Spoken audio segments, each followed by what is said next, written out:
Esta es una manzana que en el siglo XIX, XVIII-XIX, se conforma además con una serie de palacios de personajes muy singulares de la burguesía y de la aristocracia granadina, como es los condes de Villalegre, los duques de Gol, los condes de Gavia, están todos colocados en la misma manzana. Estos son una representación de una burguesía, de una aristocracia cosmopolita, forman parte de la corte que se forma y que se funciona alrededor de la emperatriz Eugenia en París, en la corte francesa con Napoleón III. De hecho, por eso digo que este palacio es muy interesante. Este palacio, aparte de los baños, lo que pasa es que no lo suelen enseñar, tiene toda una decoración que se le encargó a unos pintores muy reconocidos, una decoración naturalista, con un discurso también mitológico, clásico, etcétera, etcétera. ¿Qué se hace? Pues el palacio se hace, la fecha así es, 1856, 1800 algo, entonces se le hacen las pinturas y, hecho curioso, aparte de eso, como hacían las recepciones, igual que las grandes salones de recibir y de declamar poesía y tal, franceses, parisinos de la época de la Restauración, pues aquí también y construyen una habitación con una alhambra. Esa era una moda que se da muy importante, se da en toda España, se da mucho en Madrid, se da en Barcelona, la burguesía catalana, y se da fuera de nuestra frontera, y aquí los condes pues hacen también su alhambra para recibir al salón principal. Decís que lo que le hicieron a las pinturas de la Capilla Sixtina, pues aquí sufrieron estas pinturas que evidentemente pues tenían cosas que cuando pasa a ser, primero fue colegio notarial, cuando pasa a ser noviciado de las madres mercedarias, pues le encargaron a un pintor muy reconocido de aquí de Granada, a Isidro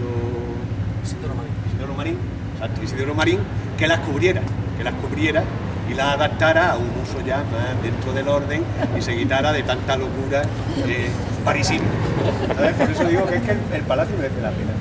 Los baños son unos baños de época almohade, de los pocos baños que hay. Son unos baños que eran inéditos. Cuando se encontraron no sabíamos que existían. Ni Seco de Lucena en su plano de la Granada árabe, ni Gómez Moreno, ni Gallego Urín, ninguno de los que habían trabajado la documentación y eran especialistas, en especial Seco de Lucena, se les escapa la existencia de estos baños. Son unos baños, dicho época almohade, entre el siglo XII y comienzos del XIII, antes de la fundación del Estado nazarí. Y la novedad que tiene, el interés que tienen, es que eso, que son inéditos, que no se conocían. Están relacionados, todos los baños están relacionados con una mezquita, y en este caso la mezquita de Benguimara, que estaba ahí en la Casa de los Tiros, en esta esquina con Santa Escolástica. Cuando se hizo la rehabilitación de la Casa de los Tiros, documentaron los restos de la mezquita y todas las edificaciones anteriores a la configuración actual de esa manzana. Y en realidad los baños eran para las cuestiones de rituales, higiénicas, pero bueno, también eran los baños en general un sitio donde la gente se reunía a hacer vida social y donde se oía música y se declamaba poesía y se hacían pequeñas representaciones teatrales, etcétera. Con la independencia de otras lecturas que después se puedan hacer fruto del rigorismo islámico de la separación por sexo, etcétera, etcétera, y las diferentes vías en el uso de los baños. Pero que cuando iban las mujeres a los baños también ellas, aparte de sus cosas, pues también declamaban poesía y también llevaban sus músicas y tal. De hecho, la gran fiesta, la despedida de soltera de las mujeres musulmanas se hacía en el baño, de la boda en la casa, en el baño. Y poco más, le paso la palabra a mi amigo José Vallejo, que él es el especialista. Yo estoy aquí tirando de disco duro. De especialista nada, entre los dos, y menos teniendo en cuenta que él es el excavador, el descubridor y excavador. En los baños, eso lo descubrimos en 1984 y lo excavamos en Navidad, entre veintitantos de noviembre y finales de enero de 1985. Ya digo, era inédito. Se descubrieron porque iban a cambiar la solería y ampliar el salón, la sala de actos. Y entonces tenían una alacena ahí en la despensa, porque esto eran las cocinas y la despensa, tenía un arco y era la alacena. Y nadie se preguntaba, ¿qué hace un arco? Sus cosas. Entonces, pues, rompieron el arco y tal, porque necesitaban ver la profundidad y el estado de la cimentación para ver cómo formaban la nueva solería del salón de actos. Y se encontraron el baño entero que había sido demolidos, cortados por las dehesas. De hecho, habían tenido cuidado los arquitectos o los maestros de obras que hicieron la obra, habían tenido cuidado porque los capiteles y determinadas las bases de la columna y tal, los habían recubierto con estopa, con yeso, para que no se estropearan. Es decir, que ellos eran conscientes de lo que tenían y tenían vocación de perpetuar la dehesa. Lo único, rompieron las bóvedas, eso sí, y cimentaron sobre determinadas partes, pero ellos sí sabían que era una cosa importante, novedosa, lo protegieron las partes para ellos más nobles o más monumentales, las protegieron con escayola y lo dejaron y le llenaron de escombros, pues calcular que está ahí debajo, pues como 3 metros no sé cuánto de escombros, estaba lleno de escombros. Entonces lo que se fue haciendo es vaciar escombros, es decir, que fue relativamente fácil el trabajo. Entonces, vinculado con esto, posteriormente se genera aquí una aljibe cristiana, y que las galerías que están en la Alacena de las Monjas forman parte de este complejo, probablemente por un uso de los baños, no sabemos si público o privado, ya en época cristiana. Pues vamos a ir bajando, si os parece, pasamos nosotros al fondo y después vosotros... Claro. Sí. Venga.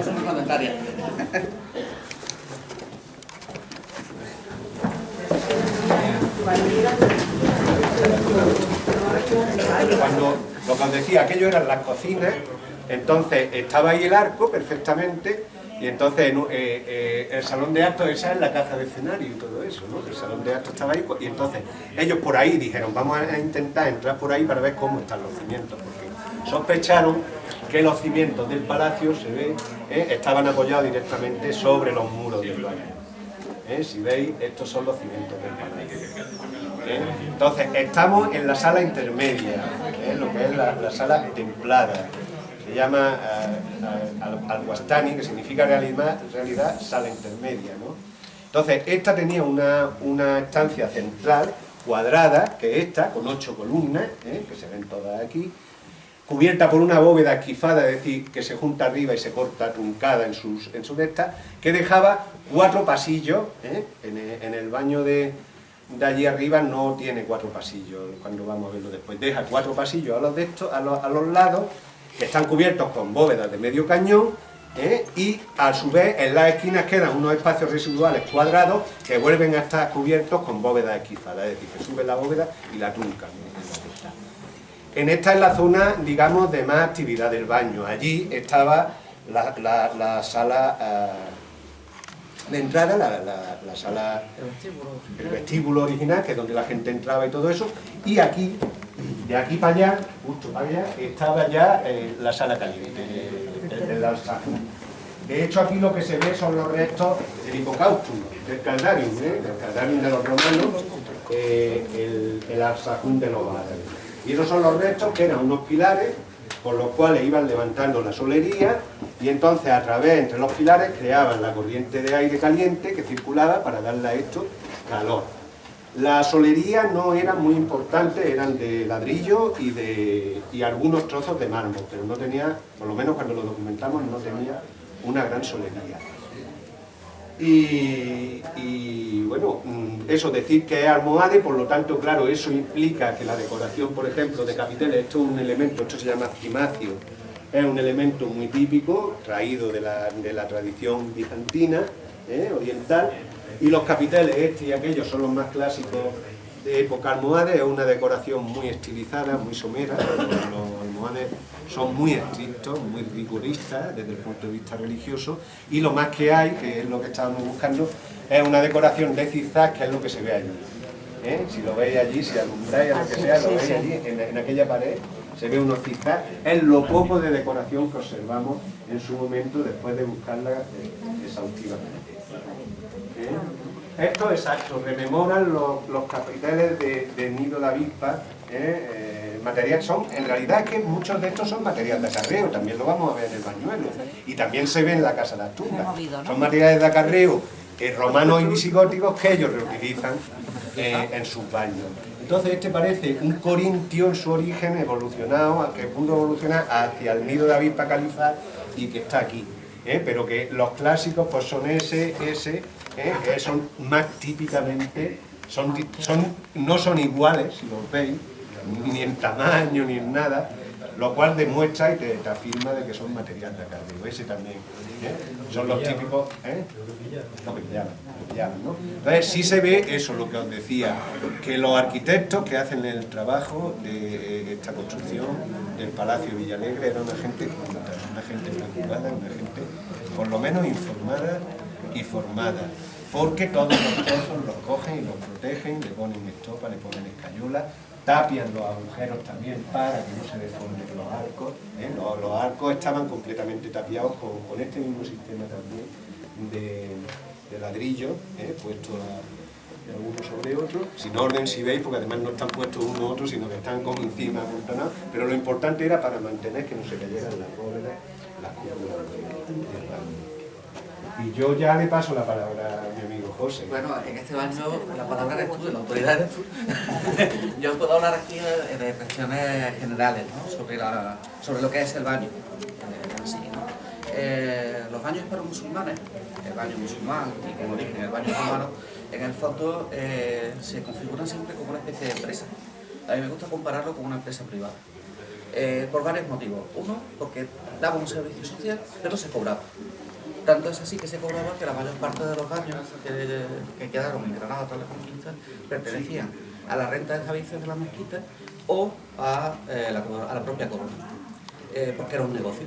El otro día a ti, Coco, te contestaba que no se te olvidara nunca que era un negocio, ¿no? El caso de los baños del Cenete es precisamente ese, que como es un negocio, el propietario de esos baños, el señor del Cenete, además un poco díscolo, está en contra de la propia monarquía y de todo lo que habían desarrollado los reyes católicos por ir coartando libertades y poderío a la nobleza, pues lo que hace es que cuando se llega al decreto de no uso de los baños, lo que hace es que construye baños y los pone a servicio de su población. ¿Pero por qué? Pues porque son rentas. Básicamente eso. Tan es así que las que pertenecieron a la corona luego fueron dados o cedidos a personajes importantes que habían participado en la conquista de la ciudad, y otros incluso empezaron a estar dentro de la renta, pero ya de las parroquias, porque era importante esa cuestión.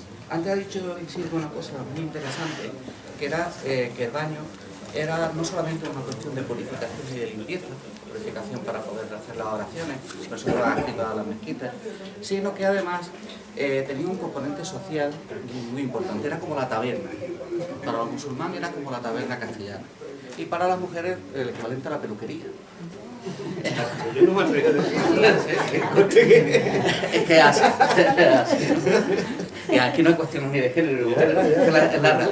Es la mejor. Entonces, cuando se hizo la prohibición de los baños, no era por el hecho de la higiene, no.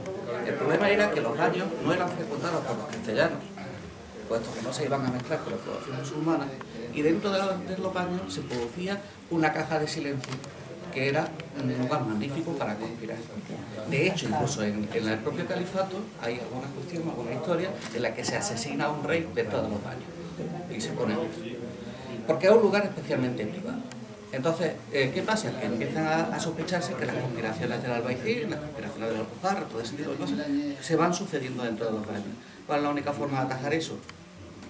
Prohibirlo, cerrarlo, y a partir de ese momento todos los que han quedado en manos de castellanos, aquellos que habían sido heredados y demás, empiezan a transformarlo, a compartimentarlo, a echarlo abajo, etc. Uno de esos baños pues, es este, que precisamente queda aquí encapsulado, una especie de cápsula del tiempo, y que luego se va a ir superponiendo edificio sobre edificio hasta que ya queda completamente camuflado. Hay un caso que no sé en qué estado estará eso, que Carlos Richter fue el codirector de la escalera conmigo también.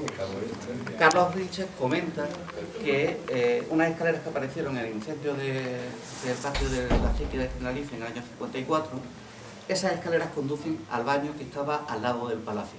Una disposición parecida al baño del Palacio de Comares y el Parador de San Francisco, al costado, y ahí situado, y en bajo. Hago hincapié en lo del bajo porque eso también es otra de las cosas que ha permitido que se conserven mucho. Al estar bajo tierra, que es una forma de conservar el calor que se produce con la combustión, ¿qué es lo que ocurre? Que es una obra muy sólida, a veces de hormigones hidráulicos importantes que sirven perfectamente de cimiento para levantar una casa encima. El caso más espectacular, y ya comparo, en Jaén, que es un baño inmenso. Sí. Es un baño inmenso que no se conocía hasta los años 20 aproximadamente, y que ya en los 80 se hizo una restauración por Vergés, o Vergés, no sé cómo se...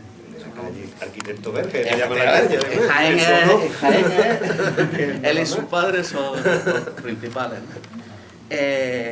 Y hubo que cortar, meter unas vigas inmensas de acero para poder sostener todo el palacio en el aire, para poder desescombrar el baño, porque se había utilizado como cimiento.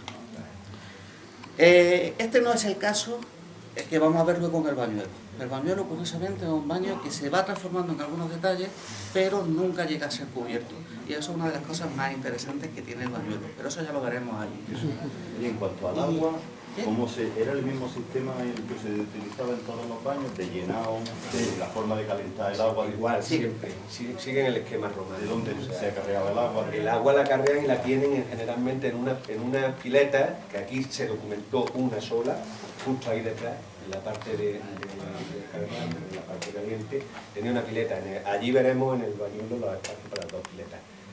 La carreábamos como la carreaban, a cántaros con bestias, fuerza animal, y a cántaros con sus serones, y llenaban el agua. Generalmente también procuraban tener a lo mejor una acequia que pasase por allí mismo para aprovecharla en determinadas cuestiones. Sobre todo había que tener también problemas de que serían acequias para uso de consumo humano, nunca para uso de riego ni otro uso, que también existían, ¿no? Y entonces, pues, entre la acequia y el agua manual, pues, la llevaban un cántaro, con un cántaro y iban llenando.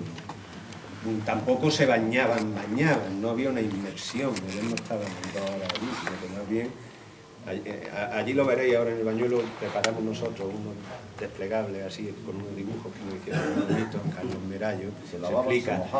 Con un caldero, lo que se llama un acete, pues se lo echaban Es muy encima. importante el vapor. Exacto, El vapor es muy importante, porque de hecho, es que todo eso lo íbamos a ver allí en el bañuelo, pero ya vamos adelantando cosas. Una de las cosas que se daban a la entrada, no solamente era una toalla, productos de limpieza, como la corteza del nogal, que servía para limpiarse los dientes, sino que también se daban unos zapatos con una suela de corcho muy grande que eran alcorques, que era para que al pisar, no se podía pisar el suelo, porque el suelo estaba ardiendo, puesto que teníamos una cámara de combustión irradiando por todo el suelo. ¿Suelo radiante? Entonces, suelen ser de mármol también, el sistema de la calefacción radiante. Claro, Sí, entonces al echar simplemente con echar un cubo de agua sobre el suelo se producía vapor. Y el vapor abre poros. El concepto era el de las termas romanas. Una serie de salas de aclimatación, frigidario, bueno, vestíbulo para desvestirse y coger la ropa de baño, un frigidario, que es un espacio pues como de aclimatación, la sala central, que sería en este caso esta, que sería el lugar donde se va y se viene varias veces durante el baño, puesto que se dan masajes, se hace tertulia, se corta el pelo, etcétera, etcétera. La sala caliente, que es la que tendríamos aquí detrás, que es el caldarium, donde está esas pilas, donde se arroja el agua y se aclara el cuerpo una vez enjabonado, y posteriormente la sala de calderas o la leñera. Esto conllevaba también un espacio que hacía falta, que era una calle para poder abastecer con acémiles toda la madera, etcétera. Eso implicaba que allí detrás había mucha más gente trabajando. Lo estoy diciendo por la cuestión del concepto de empresa. Tenemos gente que te baña aquí, que te limpia, que te cuida, no sé qué, pero fuera hay una gente que acarrea madera, que se preocupa de la caldera, etcétera, etcétera. E incluso por las bóvedas hay gente que vigila la temperatura del baño, y en un momento dado, aquí no tenemos las claraboyas, pero si las tenemos en el bañuelo, se pueden abrir esos vidrios y liberar. Entonces, fijaros la cantidad de gente que trabajaba en un baño. Yo, por ejemplo, lo de que ahora está tan de moda, cuando dicen el spa, el spa es el concepto romano, significa salus per aqua, la salud por el agua. El spa, que aparte de que sea una ciudad belga, cerca de Lieja, que también eran unos baños romanos, están documentados, están excavados, en realidad significa salud per aqua, y esa es lo que se recoge en los baños. ¿Los clientes quiénes eran, Isidro? ¿Los clientes eran la gente con poderío? No, la gente normal. La gente normal, hombre. Sí, la gente normal, hombre, estamos en una ciudad, en un burgo, por lo tanto, llamémosle burgueses entre comillas, artesanos, la gente que trabajaba aquí, pero que también venían los que estaban trabajando en la casa, los empleados de esos artesanos, son la gente, la clase, digamos, media, no poderosa, la clase media de la ciudad. Pero que luego están los baños locales, que también está poniendo José, como los de Churriana y tal, que son los campesinos también tienen ese ritual. La clave está en eso. Para los musulmanes, ya que no beben alcohol, etcétera, en la taberna es esto, aquí es donde viene a hacer vida social. Y un día pues se arreglan las uñas, otro día se cortan el pelo, lo afeitan, no se tiene que dar un baño, hay que afeitarse, echar la tertulia, a ver qué es lo que ha pasado en el barrio, en la ciudad, en el pueblo, y de camino, pues afeítame, y tal. Es un centro de vida social. Y tan importante para los hombres como para las mujeres, eso es muy importante decirlo. O sea, gran cantidad de la poesía femenina, que hay una poesía femenina muy importante que no se conoce prácticamente ahora, está saliendo con los nuevos estudios que se están haciendo, estaban allí, era poesía que se transmitía y se generaba oralmente en este espacio, en la sala intermedia de los baños. Las mujeres ahí hacían cultura, también muy importante. Entonces, claro, ¿quién venía al baño? Todo el mundo. De hecho, los precios variaban, creo, eso tú me rectifica si me equivoco, creo que variaban según la hora y según los servicios, que no era un precio único ni nada de eso, ¿no? Efectivamente. En comparación con los musulmanes, a los cristianos que tienen menos práctica higiénica, ¿o cómo? Ninguna. Bueno, básicamente la cuestión de la higiene castellana ya es otra cuestión, ¿no? Lo que sí está claro es que yo creo que muy poquito castellanos se atrevió nunca a entrar en un baño para musulmanes. La fórmula de lavarse de los castellanos, que además en algunas pragmáticas la reina Isabel prohíbe cierto uso, es el río. Por ejemplo, en el caso de, ¿cómo se llama los baños termales que hay cerca de Guadix? Benalúa. Sí, que hay un balneario. No, Zújar. Baño de Zújar. Zújar, los baños Zújar y de Benalúa Zújar. también. Bueno, pues ahí, por ejemplo, hay ya una directriz de la reina Isabel la Católica prohibiendo que el baño se mezclen hombres y mujeres castellanos, porque bajaban a la fuente a lavarse y se lavaban conjuntamente. Entonces delimita, manda un alcaide a que delimite claramente cuándo pueden ir las mujeres y cuándo pueden ir los hombres. Lo que sí está claro es que no se hacía este uso tan refinado. Sin embargo, por ejemplo, uno de los baños que puse fue el baño del actual convento de Santa Clara en Tordesillas.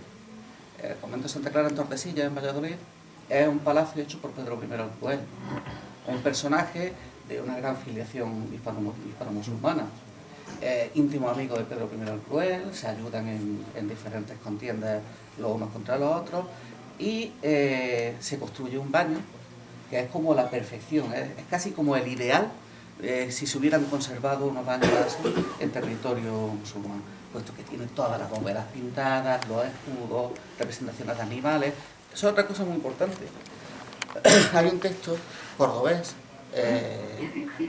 versión aljamiada, es decir, traducida a un castellano peculiar, en la que se habla mucho de la existencia de figuras pintadas y figuras de bulto, de esculturas, que son pavos reales, leones, gacelas, etc. Si os fijáis, hay dentro de nuestro imaginario una serie de figuras califales que comportan eso, ¿no? La gacela de Medinazar, por ejemplo, algunos leoncillos que están claramente son boca de para caer. Originariamente de Irak, de Persia. La influencia siempre oriental. Cuando ellos vienen, los califales, la familia de Derramar, los omeyas. Y ahí sí se produce un baño cristiano, pero a la usanza, a la moda de. Pero sin embargo, baño cristiano en territorio cristiano, como edificio, como complejo, no existe. Se lavaban en el río y en verano. Y el agua después la tina en tu casa los domingos antes de ir a misa. La tina, ¿o no? No está documentado. No me consta. La conformación espacial y funcional del baño siempre es la misma. Un hall de entrada donde está el señor con una taquilla y unos sitios para poner la ropa y tal, donde te dan la toalla, pues imaginaros lo que es un baño, ¿no? La toalla y se pasaba a la sala fría, que hacen aquí las primeras de estas, que están en sala, y de allí se pasa a la sala caliente. sala caliente ahí estaría justo de aquí para allá. Entonces, en la sala caliente estaban las calderas, todo el fuego, el hipocaustum romano, y a través de los suelos y de las paredes por medio de latanores, que son como estas cosas, estos tubos cilíndricos de cerámica, que se van empotrando uno encima de otro, las paredes, y en el suelo, pues en concreto en este y en casi todos los baños, son pilares de ladrillo que van dejando unos espacios entre ellos, y sobre ellos pues lleva ya una cubierta. La cubierta es de diferentes materiales. Lo mejor es que sean lo más térmicos posible. Los más finos pues son de mármol, con lo cual al circular el aire caliente por debajo pues ya van creando un ambiente de vapor bastante importante. Y allí que solían tener unas piletas asociadas en las cuales pues se hacía bizantino. Este es un elemento típico de la construcción portante bizantina. Los romanos no llevan cimacio, normalmente llevan el capitel directamente y va portando sobre el capitel, ¿no? Y después del capitel el fuste y la basa, ¿no? Entonces tenía este espacio cuadrangular cubierto por una bóveda que iba aproximándose y después estaba truncada, lo que es una bóveda esquilfada.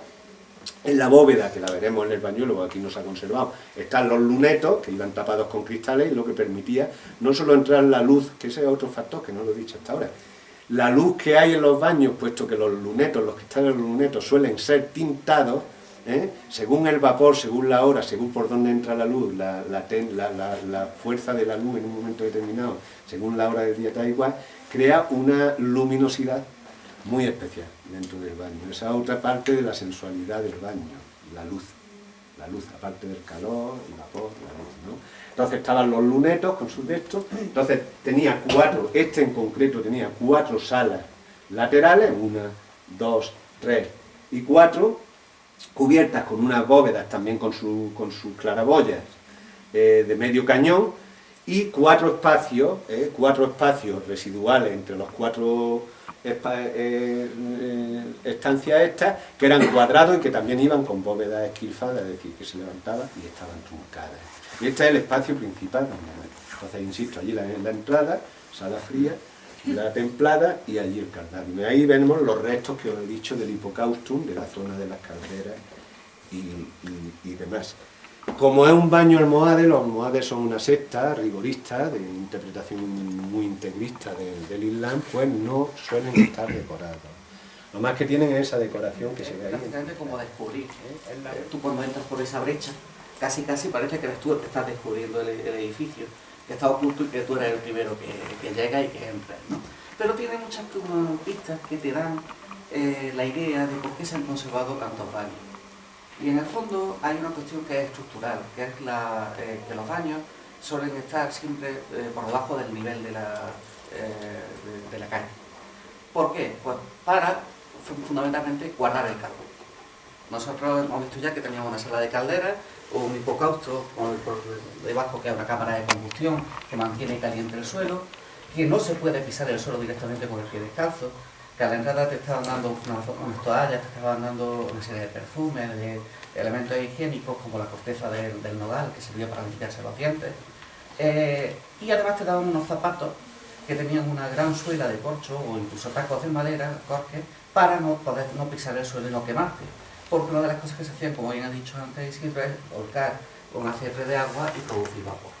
Vapor que luego se podía liberar por esas claraboyas que aquí no vamos a ver porque tenemos la bóveda truncada, pero que sí vamos a ver muy claramente en el bañuelo. ¿Qué ocurre? Que al estar estos edificios encastrados en la tierra, al ser construcciones muy sólidas, porque lo que pretenden es que no se escape la humedad, que no se escape el calor, es decir, son térmicos, pues se comportan también como una superficie magnífica sobre la que construir, porque son ya de por sí cimentación perfecta. Antiguamente, ahora no, ahora nosotros llegamos, hacemos un edificio, hacemos tabla rasa, hacemos cimientos nuevos y no confiamos nada más que en nuestra propia construcción. Antiguamente no era así.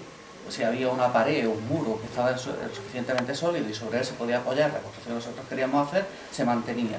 Y este es el hecho que no hace. El sitio básico. Esta es la entrada de allí, estamos justo aquí y nosotros excavamos aquí, lo que le llamamos el caldario, también excavamos la zona 2, que está relacionado con, bueno, que no lo ha explicado, lo de la zona de servicio, que es tan importante, claro, porque aquí están las calderas y las piletas, pero detrás ahí también hay, generalmente lo vamos a ver en el bañuelo, un patio donde se acumulan las maderas, los cántaros con agua para llenar las piletas. Claro, este baño es muy grande. Por ejemplo, el del bañuelo le falta una. En la galería tercera no la tiene. Le falta una, pues directamente está el calvario, el patio. Entonces, por ahí detrás de servicio, de zona de servicio, de allí para allá, hay más parte de baño que eso. Y después aquí, que es la cisterna romana, el aljibe, que es un aljibe actual, romana no cristiana, perdón, y que es lo que vincula con las naves de la Centro de la Monja. ¿Y de aquí sacaban el agua? Probablemente la aprovechaban de ahí del aljibe y la traerían a través de una acequia. En el caso del bañuelo, probablemente fuera un ramal sacado directamente de la acequia del Sagra. Hay otra cosa también que antes no hemos hablado, pero que también es muy importante y que se guarda documentación al respecto con el baño de la Casa de las Tumbas, de don Hernando de Zafra, que es la existencia de jardines. El baño no solamente era el edificio donde se entraba, se producía el baño, se producía todo el acto social que conllevaba el baño, sino que además también había una zona para pasear dentro de la naturaleza, una naturaleza urbana, una especie de huerto en la ciudad, ¿no? Con respecto a la cuestión social, hay una cosa muy interesante, muy importante, que también hemos hablado antes, y es que los baños, en el fondo, funcionan como una empresa. Lo comento a vosotros. Me gustaría que os quedarais con la imagen de la bóveda truncada. Esto en el fondo es como un patio.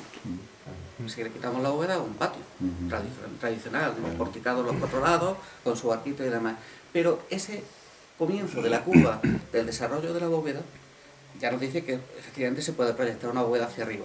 Lo digo porque es que hay un dibujo de Garrido del Castillo de una casa árabe por la placeta de San Nicolás que tiene esas vueltas, cierra así, con lo cual me sospecho que esa casa árabe realmente no era una casa árabe, sino que era un baño, que en un momento dado se le rompió la bóveda y se convirtió en el patio de distribución de las viviendas. Que eso pasa, por ejemplo, en los baños de Doña María en Córdoba, al lado de la mezquita. Perdona, tú tenías... No, que digo que me imagino que además de que este sea más interesante, es que esa parte de adentro ya forma parte del palacio y dejarla libre supondría tener que eliminar muchas dependencias de ahí y demás, ¿no? Porque creo que no solamente será eso, sino también hay un condicionamiento, ¿no? Un condicionamiento práctico, ¿no? Ya. De índole de utilización del espacio. No, puede haber Puede cuestiones ser. estructurales, ¿no? Cuestiones estructurales, depende del ancho de crujía. Una de las cosas muy bonitas, que es que me estoy acordando así, es lo de los gimnasios de esquina. Que el suelo que nos dijo que había más baños. Y es que mientras estos son así, eso se ve, estos son cuadrados, ¿lo veis? Sí. Pues estos tienen por los lados y tienen 4 cosas, lo cual nos dice que están allí la galería y la sala central. Planta en cruz. Para que de esa La de manera las son los esquinas. apoyos de los Claro, árboles. claro. Llevan la de las esquinas planta en cruz. Con lo cual ya sabemos que está la galería para el otro lado y todo alrededor. Y eso ya lo que nos hizo estudiar con los arquitectos si no era posible meternos por ahí. Claro, ahí estaría la calle, que tampoco, Claro. aunque hubiese No, ahí baño, además chocábamos con el no se puede barco, hacer nada, dice, se deja con la la calle aljibe ya. ya, con la aljibe, ahí está con la claro. aljibe. Claro. Y allí sí pudimos, Claro. Que otra de las cuestiones que eso, que también hemos pasado así un poquito por encima, es la cuestión de todo lo que significa el funcionamiento de un baño. Un baño, antes cuando lo compraba una empresa, tú entras y hay una serie de gente que te está proporcionando. Primero que tú dejes la ropa que llevas.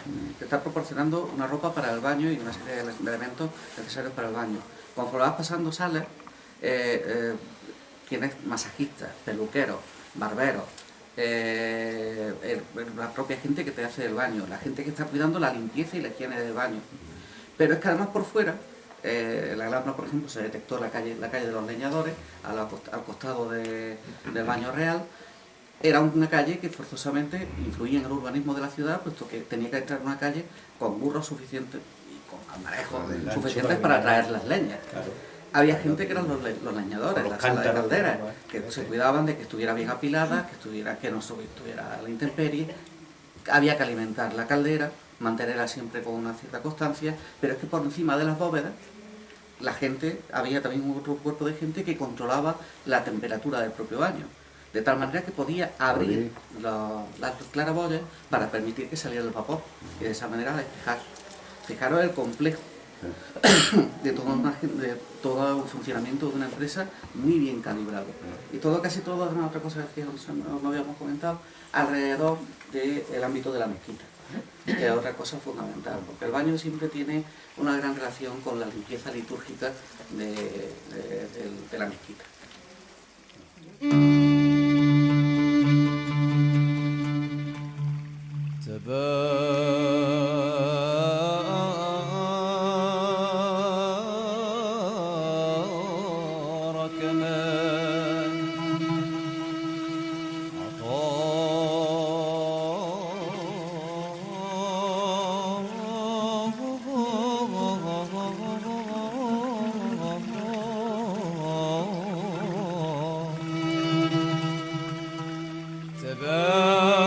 تبارك من أعطى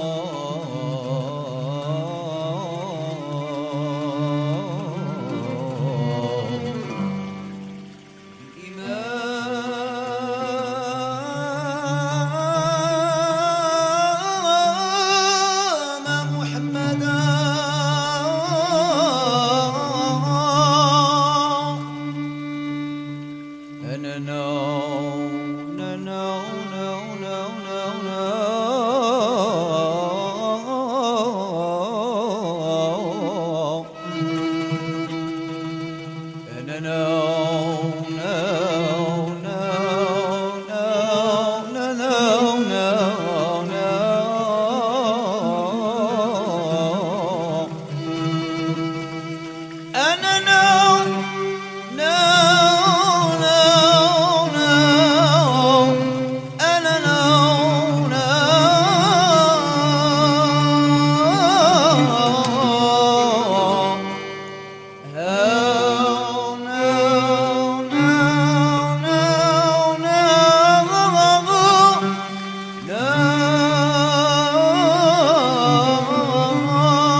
معا